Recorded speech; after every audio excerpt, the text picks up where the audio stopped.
حدیث مبارکہ ہے، اذا اراد اللہ بعبد خیرا استعملہ، اللہ تعالیٰ جب کسی بندے کے ساتھ خیر کا ارادہ کرتے ہیں تو اسے استعمال کر لیتے ہیں، اس کو نیکی کی توفیق عطا فرما دیتے ہیں۔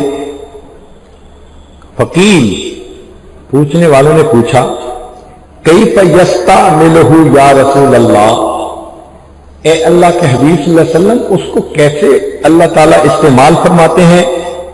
قال یوفقہ لعمل صالح قبل الموت، اللہ تعالیٰ اس کو موت سے پہلے نیک اعمال کی توفیق عطا فرما دیتے ہیں۔ اس کی صورتیں دیکھیے کہ جو شخص مسواک کی پابندی کرتا ہے تو اس سنت کے فوائد میں سے ایک یہ ہے کہ جب اس کی موت کا وقت آتا ہے تو ملک الموت آتے ہیں، اس بندے کو بتا دیتے ہیں کہ تیری موت کا وقت قریب ہے، شیطان کو مار کر دور بھگا دیتے ہیں اور اس بندے کو کلمہ پڑھنا یاد دلا دیتے ہیں۔ اب سوچئے یہ کتنا بڑا انعام ہے کہ ملک الموت شیطان بدبخت کو دور بھگا دے اور بندے کو کلمہ یاد دلا دے۔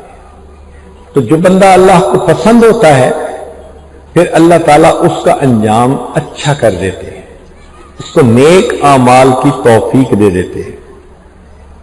چنانچہ ایک بزرگ تھے لیکن ہمارے ایک قریبی دوست کے وہ فادر ان لا تھے، سسر تھے، اس وجہ سے اس عاجز کو ان سے ایک تعلق تھا، بس ان کی ایک چاہت تھی ہر سال حج کرنا اور رمضان المبارک میں مسجد نبوی کے اندر اعتکاف کرنا۔ یہ دو باتیں ان کی زندگی کی خاص تمنا تھی، اور الحمدللہ انہوں نے اپنی زندگی میں 53 حج کیے اور اتنی ہی دفعہ شاید اعتکاف بھی کیا ہوگا مسجد نبوی میں۔ ان کی چاہت یہی تھی، جیسے ہوتا ہے نا ہر بندے کی ایک تمنا ہوتی ہے، بس تمنا یہی تھی۔ دعا مانگتے تھے کہ اللہ آخری وقت میں مجھے جنت بقیع میں دفن ہونے کی سعادت عطا فرما دے۔ اللہ نے ان کی دعا ایسے قبول کی، حیران ہوتے ہیں، رمضان المبارک کا مہینہ، آخری عشرہ، اعتکاف کی حالت میں ریاض الجنہ کے اندر باوضو ہیں، عصر کی نماز کی نیت باندھی ہے، جب دوسری رکعت کے سجدے میں گئے تو روح پرواز کر گئی۔ اب بتائیں کتنی سعادتیں اللہ نے اکٹھی فرما دی۔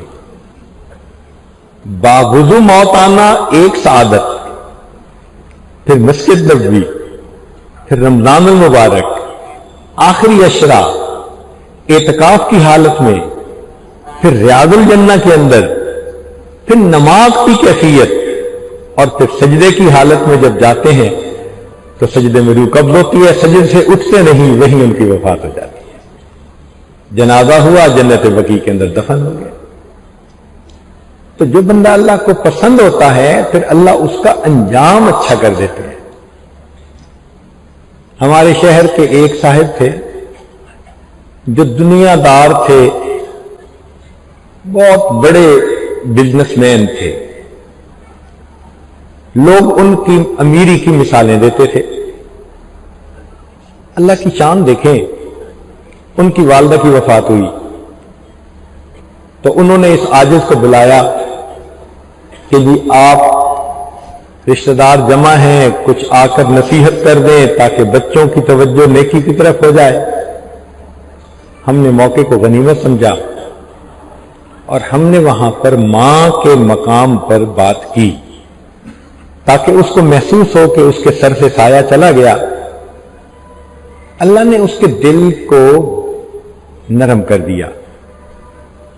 بعد میں وہ مجھے ملے تو کہنے لگے حضرت آج میں نے 2-3 نیتیں کر لی ہیں۔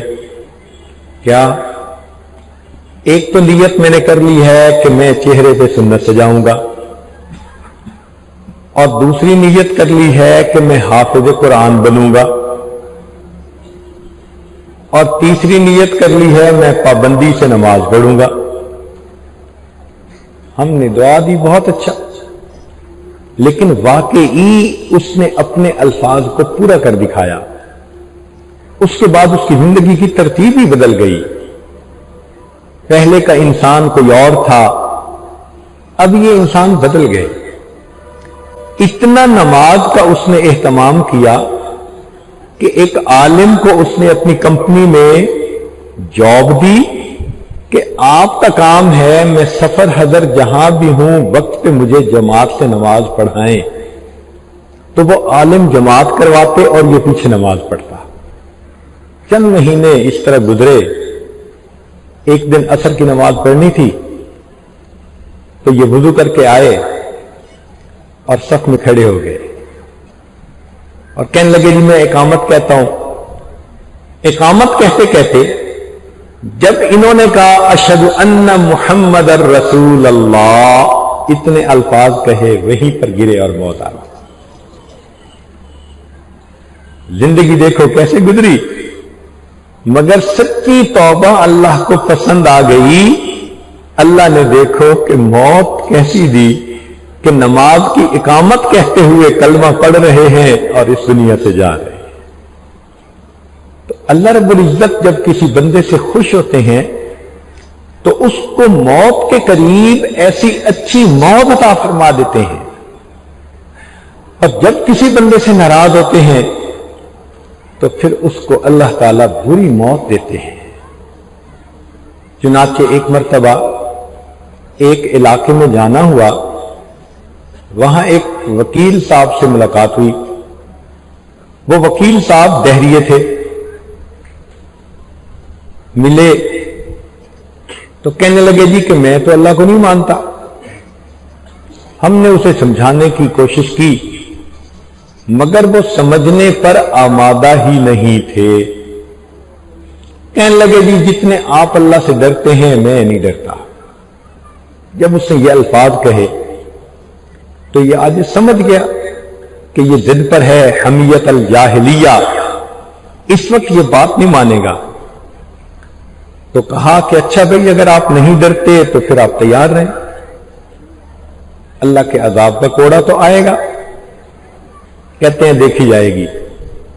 اللہ کی شان دیکھیں، 6 مہینے نہیں گزرے تھے، اس وکیل صاحب کو ایک ایسی بیماری لگی، ابکائی آتی تھی، اس کے منہ سے جو نکلتا تھا اس میں سے پخانے کی بو آتی تھی۔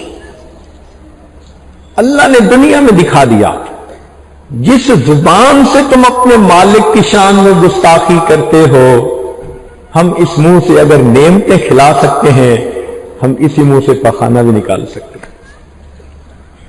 میں نے ایک ڈاکٹر کو بتایا تو اس نے بیماری کا نام مجھے بتایا کہ حضرت اس بیماری کا یہ نام ہے، اس میں انسان کا سسٹم اس طرح ہوتا ہے کہ منہ سے جو نکلتا ہے اس میں پخانے کی بو ہوتی ہے۔ تو اگر انسان برے اعمال کرے تو پھر اللہ تعالیٰ اس کو بری موت دے دیتے ہیں۔